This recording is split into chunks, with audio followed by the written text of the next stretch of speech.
अब हामी बुटस्ट्र्यापको कलरको बारेमा हेर्छौँ। अब हामीले सिएसएसमा त कलरहरूको बारेमा डिफाइन गरेर हामीले त्यसको बारेमा डिटेलमा हेरिसकेको थियौँ। अब त्यस्तै तरिकाले बुटस्ट्र्यापमा पनि केही कलरहरूको बारेमा चाहिँ तपाईँले जान्न जरुरी छ र बाँकी हामी फर्दर भिडियोजहरूमा डिस्कस गर्दै जानेछौँ।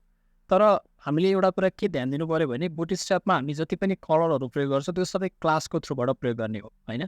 हामीले सिएसएसको कोड त लेखिरहनु पर्दैन, बुटस्ट्र्याप भनेको त आफैमा एउटा फ्रेमवर्क हो, होइन? जस्ट हामीले क्लासको नाम लेख्ने हो। र यो भिडियोमा चाहिँ म तपाईँलाई टेक्स्ट टु कलर पनि कसरी प्रयोग गर्ने र त्यसपछि ब्याकग्राउन्ड कलर पनि कसरी प्रयोग गर्ने र दुईवटा क्लासहरू अलिकति डिफ्रेन्ट क्लासहरू हुन्छ। कलरको नाम एउटै भए पनि सिम्पल हामीले क्लासलाई मात्र फरक तरिकाले युज गर्ने हो। सबभन्दा पहिला केही डिप बनाऊ, होइन? एउटा मैले यो बडीभित्र गएर मैले एउटा डिप बनाएँ।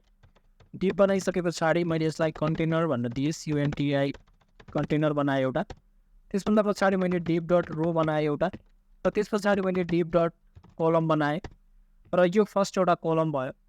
अब म यही कलमभित्र मैले फर्स्ट डिप भनेर लेखेँ मैले, होइन? त्यस्तै तरिकाले म केही डिपहरू बनाउँछु यहाँनिर।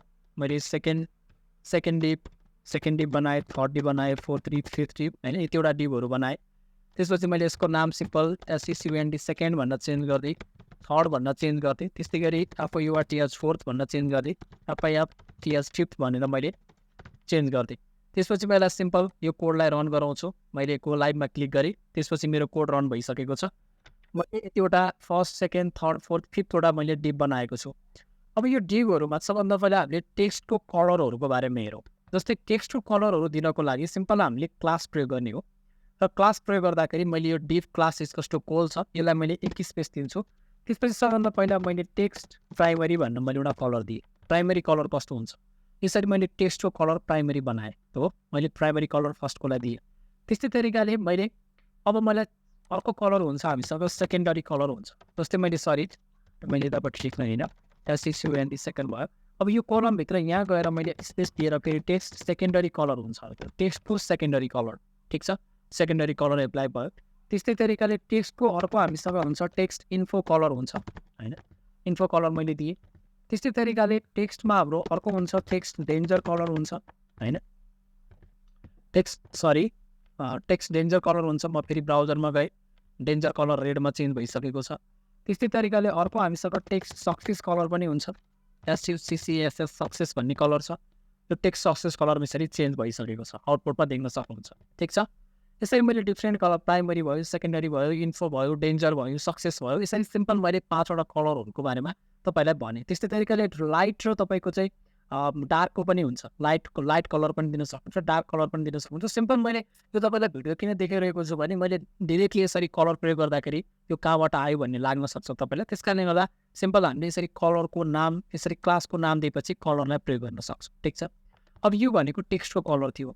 अब यही कुरालाई मैले के दिन सक्छु भन्दाखेरि यसको ब्याकग्राउन्ड कलर मैले दिनु पऱ्यो भने मैले सिम्पल यहाँ बिजी गरेर चाहिँ यिनै नामहरू दिन सक्छु। जस्तो मैले अब प्राइमरी दिएको ठाउँमा प्राइमरी नै दियो भने यो टेक्स्टको र ब्याकग्राउन्ड कलर एउटै हुन जान्छ। त्यस कारणले गर्दा मेरो टेक्स्ट हाइड हुन्छ। त्यस कारणले गर्दा यसको ठाउँमा म सेकेन्डरी कलर दिन्छु, होइन? बिजी सेकेन्डरी भनेको क्लासको नाम भयो, है? सेकेन्डरी मैले यसरी क्लासको नाम भनेको ब्याकग्राउन्ड कलर दिएँ।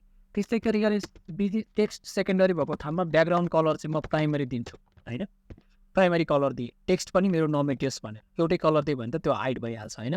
त्यस्तै गरी टेक्स्ट इन्फो भएको छ। टेक्स्ट इन्फो भन्ने ठाउँमा मैले बिजी, त्यसपछि यसको ठाउँमा मैले डेन्जर भन्ने यसको ब्याकग्राउन्ड कलर दिएँ, होइन? डेन्जर कलर दिएँ। त्यस्तै तरिकाले म यहाँ टेक्स्ट डेन्जर भएको ठाउँमा मैले बिजी इन्फो कलर दिन्छु, होइन? इन्फो कलर दिएँ। त्यस्तै तरिकाले मैले सक्सेस भएको ठाउँमा मैले ब्याकग्राउन्ड कलर चाहिँ मैले इन्फो दिएँ, होइन? इन्फो भन्दा पनि डेन्जर दिएँ, होइन? डेन्जरै दिएँ। सो यति भइसके पछाडि तपाईँले देख्न सक्नुहुन्छ भने मैले यसरी ब्याकग्राउन्ड कलर पनि मैले के गर्न सकेँ, एप्लाई गर्न सकेँ। हामीले ब्याकग्राउन्ड कलर पनि नै प्राइमरी कलर, त्यस्तै गरी secondary colour, danger colour, info colour, success colour, होइन? मैले ब्याकग्राउन्डमा यसरी राखिदिन सक्छु, है? यसरी हामीले टेक्स्ट र ब्याकग्राउन्डको कलर चेन्ज गर्न सक्छौँ। बाँकी फर्दर कलरहरू पनि छ, त्यसको बारेमा हामी फर्दर डिस्कस गर्दै जान्छौँ। अहिलेको लागि सिम्पल तपाईँले कलर र टेक्स्ट कलर र ब्याकग्राउन्ड कलर कसरी प्रयोग गर्ने भनेर तपाईँले के हदसम्म बुझ्नुभयो होला।